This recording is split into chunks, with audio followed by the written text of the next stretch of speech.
let's keep it real. George Bush was an unmitigated disaster when he was in the administration, when he was leading this country.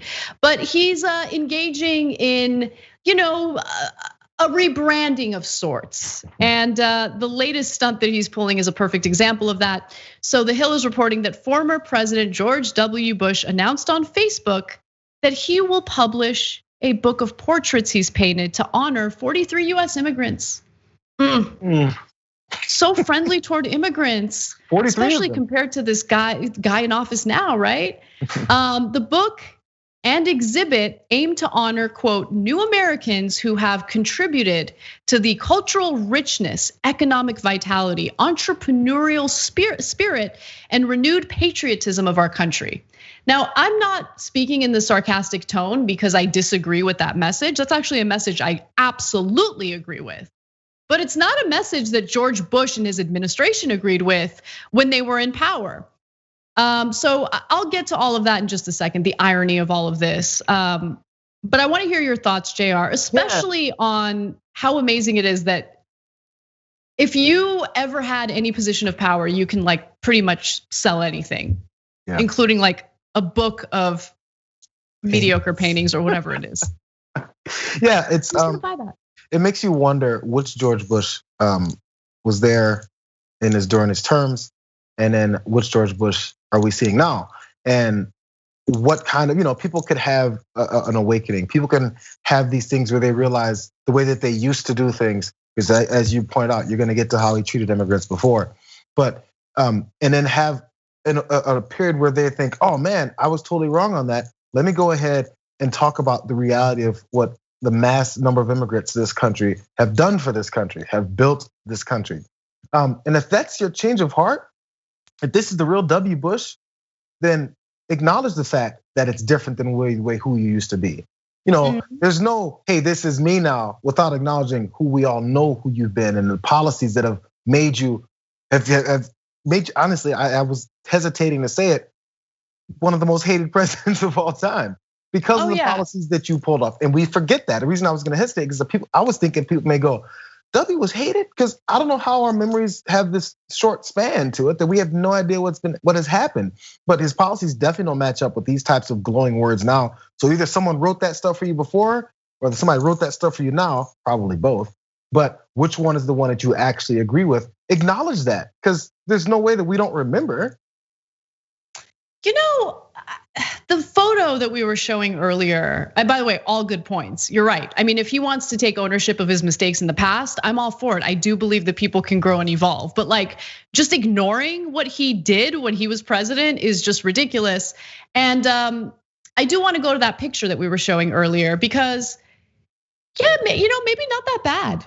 Like I couldn't paint that. So okay, I see you. But still, you're a liar and a hypocrite because he's a person who was actually pretty terrible policy-wise when it came to Muslims back in 2002. Of course, this was following the tragedy of 9/11, and here are some of his policies. So the National Security Entry-Exit Registration System was a Bush-era program enacted shortly after September 11th, 2001, and the terrorist attacks that took place on that day. It disproportionately targeted Arabs and Muslims and was a point of contention between rights groups and the federal government for nearly a decade, right? Violators were arrested, fined, deported. He also, of course, created the Department of Homeland Security, which includes Customs and Border Patrol and ICE.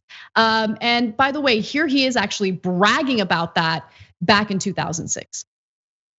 Since I became president, we've increased funding for border security by 66% and expanded the Border Patrol from about 9,000 to 12,000 agents. The men and women of our Border Patrol are doing a fine job in difficult circumstances. And over the past 5 years, they have apprehended and sent home about 6 million people entering America illegally. By the end of 2008, we will increase the number of Border Patrol officers by an additional 6,000.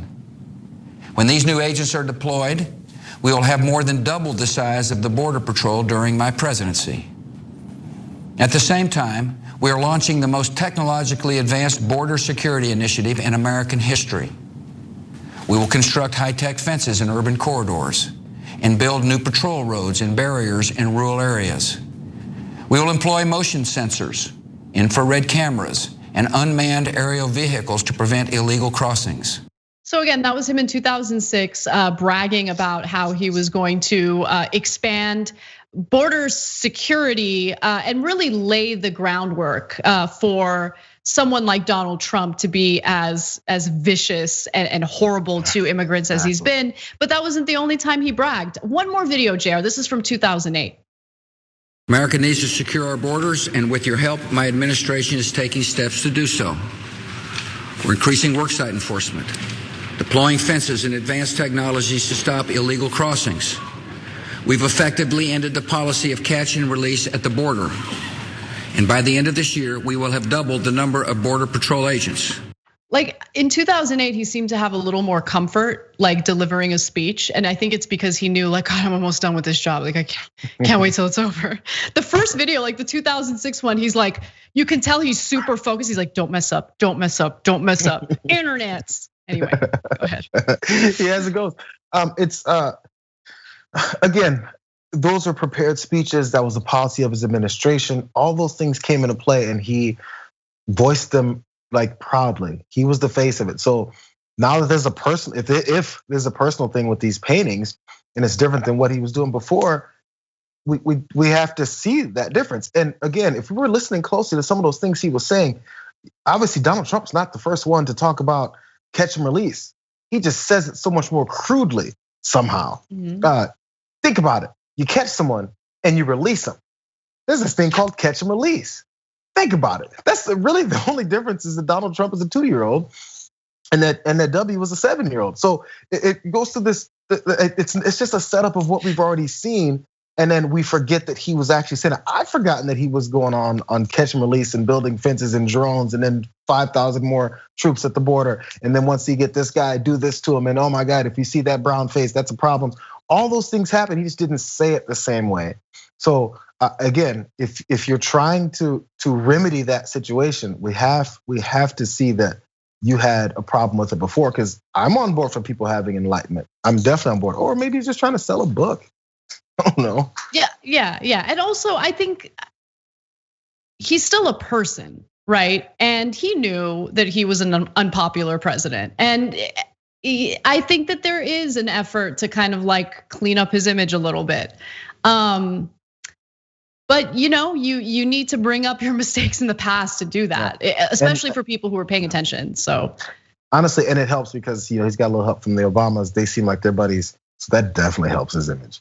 Stuff like that, seeing him at inaugurations and funerals and stuff like that, and he hangs out with them and they seem like they're cordial. That helps him, and he knows it. Yeah, I mean, there are a lot of resistance Democrats who say things on Twitter like, I might have disagreed with him policy-wise, but I respect the man.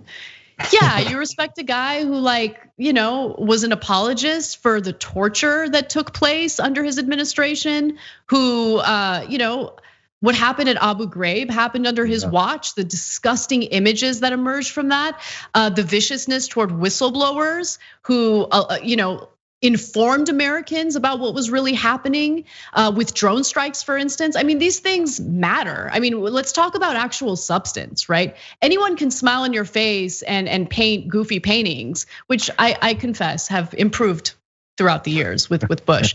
But it doesn't matter. It doesn't matter what his rhetoric is. It doesn't matter what these paintings are.